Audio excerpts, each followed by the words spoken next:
This year's annual meeting and business forum is taking place in Cyprus and is focused on exclusive and green growth. My name is Andrew Robel, and I am speaking to Sir Suma Chakrabarti, President of the European Bank for Reconstruction and Development, ahead of the EBRD annual meeting. The special report that Emerging Europe is preparing together with the EBRD is called Life in Transition.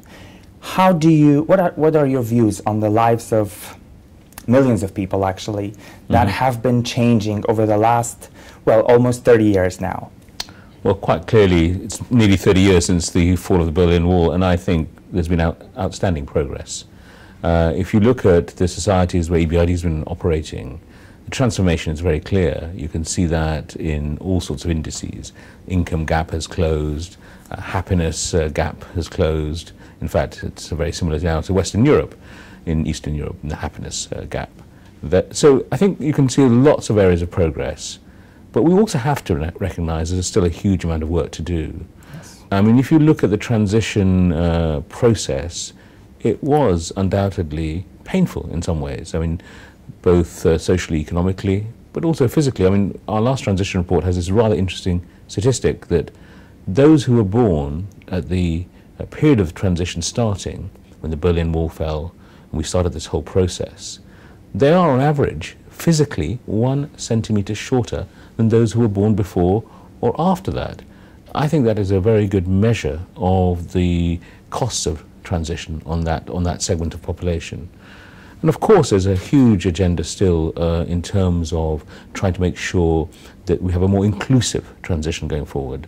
In many of the countries where we operate in Central and Eastern Europe, but also in other countries, you can see that, for example, women have had less access to finance. So getting access to female entrepreneurs is very, very important. You can see that youth unemployment in many of the countries where we operate, in Europe, but also in North Africa, is very high, and socially, politically, economically bad. So we have to do much more, I think, to try and get those young people into the labour market, into jobs. And you can see also in many of even the advanced transition countries in Eastern Europe and Turkey and places like that, you can't really judge the transition process based just on the big cities. You have to look at the other regions of those countries and see the potential there for development, for transition, and we still have to tap into that too. But overall, without a doubt, the positives outweigh the negatives. Still a huge job ahead though.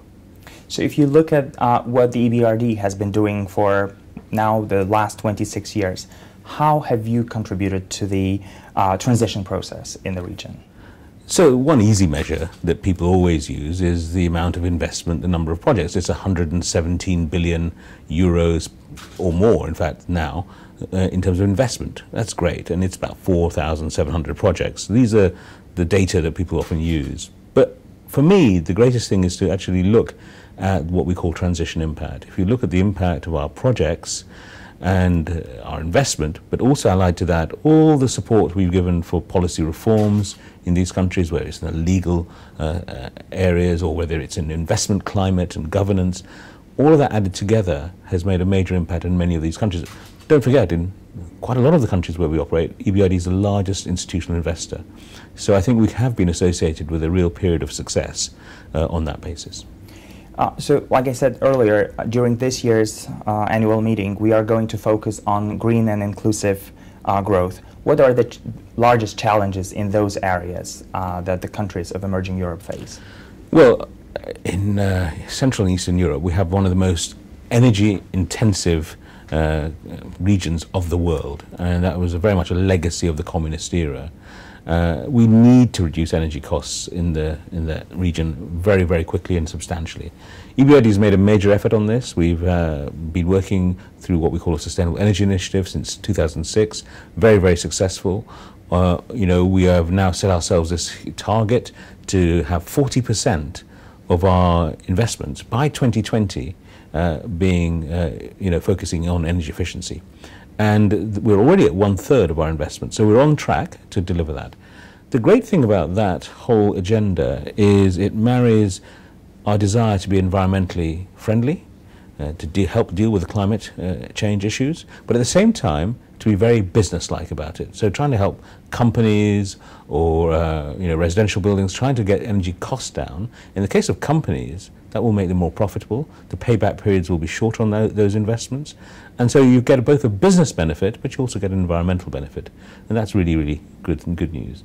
On the inclusion agenda, this is something that we're really now focused on. As I said earlier, I think the whole question of female entrepreneurs and their access to finance was a big issue in many of our countries, now particularly places like Turkey or the Middle East. And you could see that, in a way, a whole cohort of entrepreneurs were simply not having as much impact on the economy as they could have. And when the local banks realized this, they wanted to work with us to try and find new instruments, new facilities that would actually reach out to those entrepreneurs. And we've been doing that. But we need to take it further, as I said, and that's what the economic inclusion strategy that we're going to be showcasing at our annual meeting is all about. We need to help young people get into jobs. We need to really help the underdeveloped regions in all our countries of operation. We live in a quite fast and fast developing and dynamic political and economic environment, I would say. Where do you see the biggest challenges for emerging Europe now? Well, I think one of the biggest challenges, is the growth agenda. We need to grow faster, quite clearly, because we're not maximizing the potential of many of these countries, which is why we held this major conference in Budapest in November, focusing on the EU countries of operation that EBRD works with, really to talk about their growth needs. And here there are many challenges, of course, but I think one of the key issues is really about improving investment climate so that these countries can attract investment from all over the world, including Western Europe, but from other parts of the world too, but becoming just much more competitive. And I think that's the key thing that really is the focus for EBRD. And where do you see the opportunities, the biggest opportunities? Opportunities are everywhere. I mean, these societies are rich in skills. I mean, the education levels of many of these countries are very high compared with many other emerging markets, and yet the labor cost is relatively low. So that makes a big opportunity.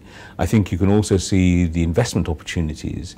We have nearly 400 projects a year, and that just shows you the investment opportunities because we're doing those projects that the commercial banks are finding too risky to do. So that means there's a huge number of projects out there that can always be taken on. What I would encourage, though, is I think many of these countries to do more to market themselves, I think, around the world. I think some of them are doing that very well, but others could do a little bit more, I think, to show what they're capable of. We, at Emerging Europe, we believe that the future of Europe, of the old continent, is actually in Central and Eastern Europe, in Emerging Europe. What is your perspective on that? Well, very simple. We fully agree with that sentiment. That's a sentiment that I and my colleagues here at EBRD share. I think the Central and Eastern European success story of the last 30 years shows that contribution. But it will show it in future too. If you look at our own forecasts, we forecast for this year that Central and Eastern Europe will be growing much faster than Western Europe, or old Europe, if you like. And that's a sign, I think, of the potential of Central and Eastern Europe. But to tap that potential, I think we need to go beyond just thinking of ourselves as part of Europe. The great thing that I think about many of these countries now in Central and Eastern Europe, when I go to them, is they talk about tapping investment sources from all over the world. They look at the Gulf, they look at Asia, look at North America, as well as Western Europe. And I think that's a big game changer in that region. And that will make them very, very successful. And if they're successful, Europe as a whole will be successful. Thank you very much for that insight, and see you in Nicosia. Look forward to it.